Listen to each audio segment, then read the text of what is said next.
Correction du sujet de septembre 2021, donc un sujet de rattrapage qui était plutôt pas mal. Donc première partie sur le QCM, on me demande de trouver l'étendue sur un parcours. D'abord je vérifie que les valeurs sont dans l'ordre croissant et je vais faire la grande moins la petite, donc 30 moins 12 ça fait 18, donc c'est bien. J'ai un piéton qui fait donc 270 km et il va le faire en 180 jours. Donc ce qui veut dire que je fais 270 divisé par 180. Je me rends compte que j'ai un problème parce que je tombe sur 1,5, mais c'est 1,5 km parce qu'ici c'était 270 km. Et l'1,5 km en fait ne figure pas dans la réponse, donc on attend de moi une conversion. Je sais que 1 km c'est 1000 mètres, donc ici on arrive à 1500 mètres. On continue, on me demande donc de trouver une fonction affine parmi les 4 expressions qui sont ici. La définition d'une fonction affine, c'est f de x est égal à x plus b, ce qui veut dire que dans ax plus b, on n'entend pas carré, ça veut dire que le carré ici, la première elle n'est pas bonne, la troisième ici elle n'est pas bonne parce qu'il y a des carrés. ax plus b, ça veut dire que c'est a fois x plus b. Et là en fait j'ai 4 divisé par x, donc ça veut dire que la deuxième expression n'est pas la bonne non plus, donc la bonne expression c'était la quatrième. Ici, sans réfléchir, on me demande de faire un calcul de pourcentage. Qui dit calcul de pourcentage dit produit en croix. Donc comme je l'avais expliqué dans mes vidéos sur les calculs de pourcentage, moi je mets toujours en haut à droite le 100%. On me dit que 100% c'est la totalité des élèves de la classe, ils sont 24. Et ici on me parle de filles, les filles sont des élèves, donc ça va dans la colonne des élèves. Je fais mon produit en croix, 15 fois 100 divisé par 24, ça fait 62,5. Enfin, résolution d'une équation. Donc ici, je rappelle qu'à la fin, la finalité d'une équation, c'est trouver la valeur de x. Donc x est égal à un résultat à la fin. Donc ce qui veut dire que si je regarde, j'ai bien mon x qui est ici, mais j'ai un moins 4 qui est là et j'ai un plus 9 qui est là, qu'il va falloir éliminer. Pour éliminer un plus 9 en maths, je fais un moins 9. Donc je fais un moins 9 à gauche et je fais un moins 9 à droite. Parce qu'une équation, c'est une balance, donc il faut maintenir l'équilibre. Le 9 et le moins 9 se suppriment. Et là, de l'autre côté, 1 moins 9, je descends à moins 8. Moins 4x, c'est moins 4 fois x. Pour supprimer donc une multiplication, je fais une division. Je fais donc une division par moins 4 à gauche et à droite. Moins 8 divisé par moins 4, je fais attention parce que moins par moins, ça fait plus. Donc x est égal à 2. On voit d'ailleurs que le piège il a été tendu, puisque ici en bas, ils vous mettent dans les propositions le fait d'avoir x est égal à moins 2 pour essayer de vous piéger.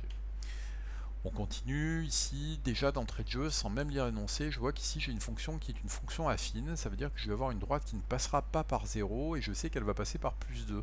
Et d'ailleurs ça me permet en fait de répondre directement à la question numéro 3, pourquoi la fonction f n'est pas une fonction linéaire? Tout simplement parce que c'est une fonction affine. On voit aussi tracer la représentation graphique de la fonction, ça veut dire qu'en fait quand je vais tracer cette fonction là, je sais que je vais avoir une droite qui va monter parce que 1,5 c'est positif et qui va passer par plus 2 sur l'axe des ordonnées. Donc ce qui fait qu'en fait j'ai pas mal d'informations avant même de commencer. Donc pour tracer cette fonction, on me propose de compléter un tableau. Je rappelle comment est-ce que ça marche. Ici je remplace x par moins 2 dans mon expression, donc 1,5 fois moins 2 plus 2.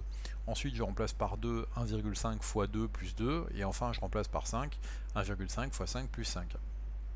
On va me demander de tracer cette fonction là.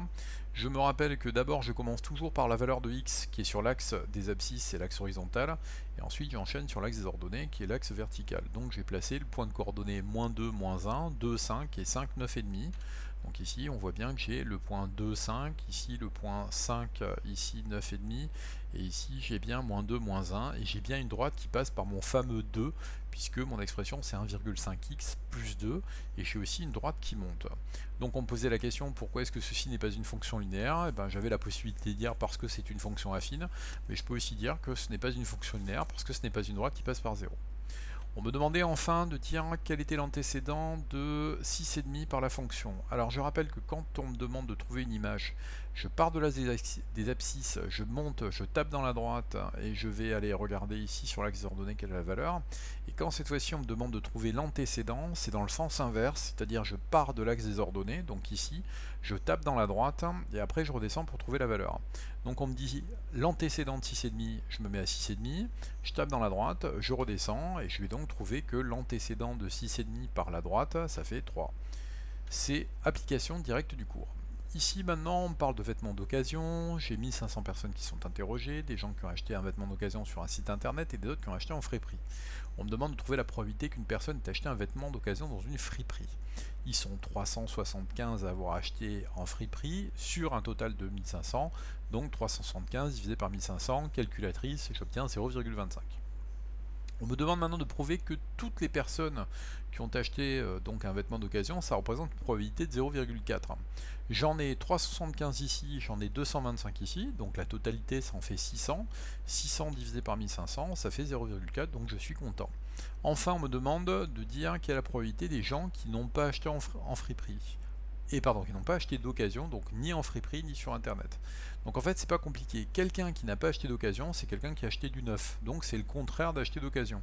Donc en fait plutôt que de refaire des calculs, je fais le contraire de 0,4, le contraire de 0,4 c'est 0,6, donc je fais 1 moins 0,4 est égal à 0,6 et j'ai fini mon problème. Ici, j'ai même pas envie de me casser la tête à lire l'énoncé, je vois déjà que j'ai un triangle qui est un triangle rectangle, donc ce qui veut dire qu'il y a de bonnes chances pour que je doive utiliser le théorème de Pythagore.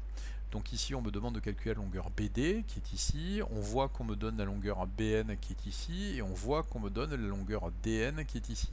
Donc je peux faire un Pythagore en disant que lui c'est l'hypoténuse, donc un petit côté au carré plus un petit côté au carré, ça me donne un grand côté au carré. J'applique mon théorème de Pythagore, j'oublie pas de faire ma racine carrée à la fin, et je vais retrouver donc 850 mètres, ce qui m'est demandé dans l'énoncé. On me parle maintenant ici de trouver la valeur K, et on me dit en utilisant les données et le résultat précédent. Les données elles sont ici, on voit ici que j'ai un bout qui m'est donné qui est DA qui fait 180, je vois que j'ai un autre bout qui m'est donné qui fait 130, donc je fais les 850 mètres que j'ai et qui font la totalité, moins le bout qui est en haut, moins le bout qui est en bas, et ça me permet donc de trouver mes 540 mètres. Et d'ailleurs je me rends compte que mes 540 mètres sont justes parce que dans la question numéro 3, on me parle de 540 mètres pour faire le trajet. Alors ici, on me demande de vérifier que le temps, là encore c'est pareil, j'ai pas besoin de me casser la tête. Je regarde ici, qu'est-ce que je vois? Je vois que j'ai quelque chose qui me donne le temps. Et on me dit que le temps c'est égal à la distance divisée par la vitesse. Alors la distance elle est de 540 et de l'autre côté la vitesse je la vois elle est de 4 mètres par seconde. Donc je fais ma division et je tombe sur 135 secondes. Le problème en fait c'est qu'on me demande de prouver que ça fait 2 minutes et 15 secondes. Donc je me rappelle qu'une minute ça fait 60 secondes, 2 minutes 2 fois 60 et ben, ça fait 120. Donc le complément de 120 pour aller à 135 c'est bien ici les 15 secondes, donc j'ai bien 2 minutes 15. Maintenant, j'en reviens un petit peu à mon énoncé, ça parlait de quoi? C'était une histoire, en fait, un exercice un petit peu écolo, et en fin de compte, il y avait le père qui était en train de dire que lui, quand il utilisait la voiture, il mettait 2 minutes 30, et donc ils sont en train de dire que finalement, s'ils utilisent le vélo, eh ben, ils prendront moins de temps. Donc le père lui conseille d'utiliser le vélo, et finalement, le père il a raison, parce qu'ils vont mettre 2 minutes 15 en vélo, et finalement, en voiture, ils mettraient 2 minutes 30, donc vous avez en plus la moralité écologiste de l'exercice.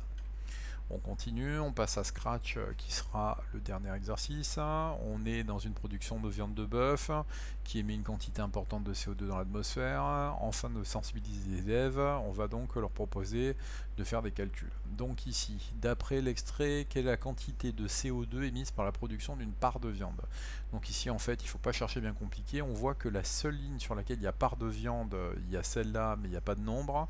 Et par contre, on voit ici que c'est 1,96. Donc ce qui veut dire que c'est forcément un 87. On me dit que j'ai 25 élèves, ça veut dire que c'est 25 parts, on voit que le symbole ici c'est l'étoile, c'est la multiplication. Donc je fais 25 fois 1,96 et je vais trouver donc 49 kg de CO2 pour les 25 parts de viande. On passe à la suite du programme, donc on fait réfléchir les élèves, une fois de plus, on me dit qu'on a un élève qui pèse 60 kg, expliquer pourquoi, selon ce programme, son besoin quotidien est de 48 grammes de protéines. Donc ici, première chose que je suis en train de regarder, je vois qu'ici, on me demande donc combien est-ce que l'élève pèse, ça veut dire qu'il va peser 60 kg.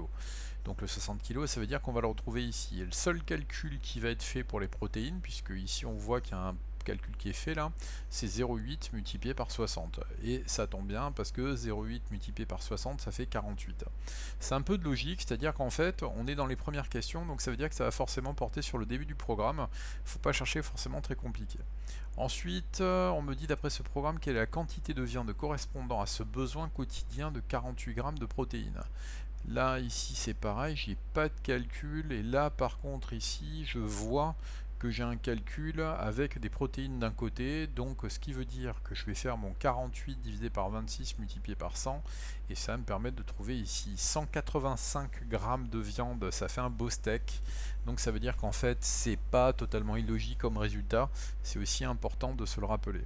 Enfin, on me dit qu'on pourrait remplacer donc tout ça par du poisson, et on me dit que 100 grammes de poisson ça apporte 20 grammes de protéines, et on me demande donc de changer le programme pour parler de poisson plutôt que de parler de viande.